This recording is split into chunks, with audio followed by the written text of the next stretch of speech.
Hello friends, myself Assistant Professor Partham Mistry from Electrical Engineering Department of Mahatma Gandhi Institute of Technical Education and Research Center, Navsari. Friends, today we discuss about our topic, that is lasers. So what is laser? Where it is used?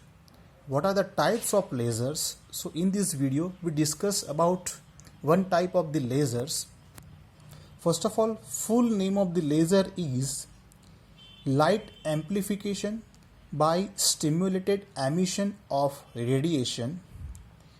A laser is a device which produces highly directional light.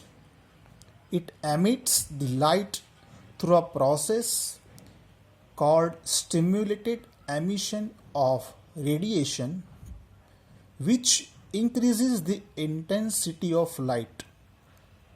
Stimulated emission means excited emission. The atoms are excited to its high energy level.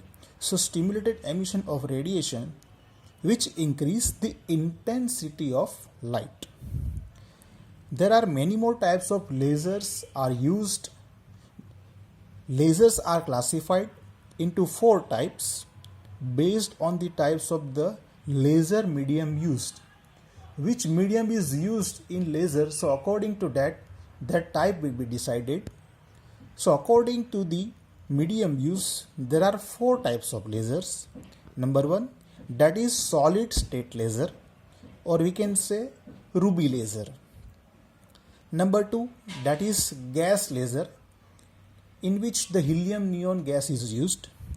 Number 3 is liquid laser, and number 4 is semiconductor laser. Semiconducting material is used as a medium. So in this video, friends, we know about the ruby laser, its construction, its working, its application, advantage, disadvantage, etc. So friends, this is the construction of ruby laser. So the construction of ruby laser consists the 5 major parts. Number 1, that is the acting medium of the ruby laser, that is ruby crystal, which is in the form of ruby rod. So this ruby rod is the mixture of aluminum oxide and chromium oxide. We can see this one, this whole ruby rod is placed over here. So ruby rod is a mixture of aluminum oxide and chromium oxide. So another major part is its reflecting mirrors. So on the both end of the ruby rod, 2 mirrors are placed. We can clearly see in the figure, that is partially reflecting mirror and fully reflecting mirror. The fully reflecting mirror is connected nearby the right hand side of the ruby laser, and partially reflecting mirror cause the 10% transmission and 90% reflection, which is put on the another side of the rod. So this is called as a resonator cavity. So apart from that, we can achieve the laser beam on the secondary side. Another major important system is the pumping system. So to achieve the population inversion, it is necessary, the population inversion is necessary for the generation of laser light, or we can say lasing action. So optical pumping is achieved with the use of quartz flash tube, which is the helical and wound on the ruby rod. So basically a xenon flash lamp is used, which emits the light and which make the active the atom from the ground state to the excited state, which is connected to the power supply, which is supplies the power to this xenon flash lamp. So whenever the chromium ion gets the energy from this light which is comes from the xenon tube, it will be achieve some of energy and put itself into the excited state from the ground state. So friends, this is the construction of ruby laser. So initially 4 parts. First of all, ruby crystal, which is in the form of ruby rod, which is in the solid state. So we can say the solid state laser.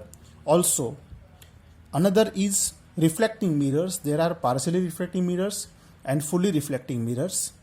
Another is quartz flash tube, or we can say xenon flash lamp tube, which is used to excite the atoms, and the power supply is needed for the generation of light. So friends, this is all about the construction of ruby lasers.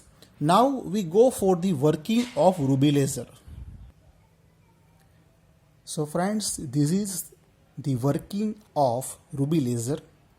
So whenever the power supply is on, the xenon lamp emits the thousands of joules of energy in few milliseconds, and that energy will achieved by the chromium ions from the ground state. The chromium ion, which absorb the 0.85 micrometer component of the flashlight, which will goes to the 4F2 layer, or we can say it's green band.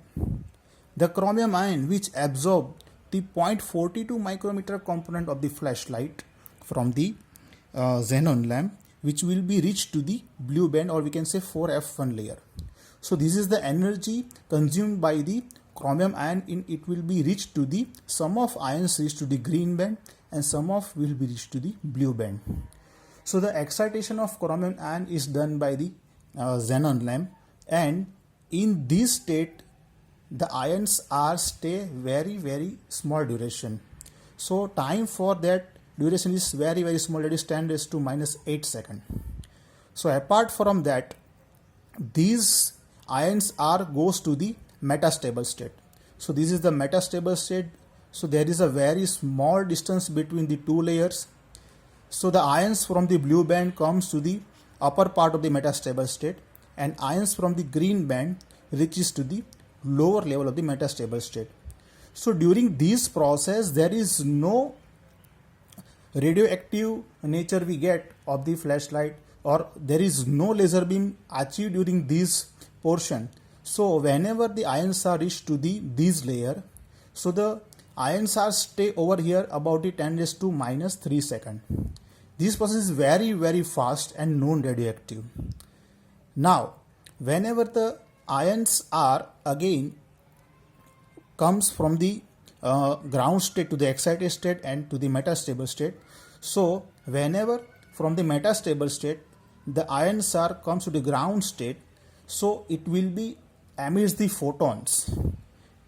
So here we can see that from the two layers photons are achieved, which is in the form of laser beams.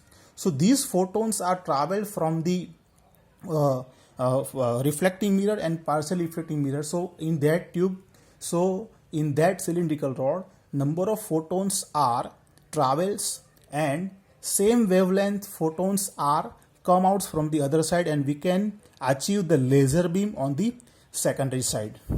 So population inversion are achieved, more number of chromium ions are excited and comes to the metastable state. So the population inversion are achieved and lasing action is done, and from that we can achieve the laser beam on the secondary side, and finally the ions are come to the ground state, and this process will be repeated. So this is the working of ruby laser. Now the advantages of ruby laser. So friends, ruby lasers are economical.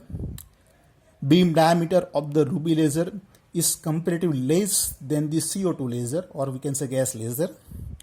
Third one is that output power of ruby laser is not as less as helium neon gas laser. Output power is more than the helium neon gas laser. And fourth one, that is, since the ruby is in the solid form, therefore there is no chance of wasting material. So this is the advantages of ruby laser. Now friends, disadvantages of the ruby laser, that is efficiency of ruby laser is comparatively low. Second one is that optical cavity of ruby laser is short as compared to other lasers.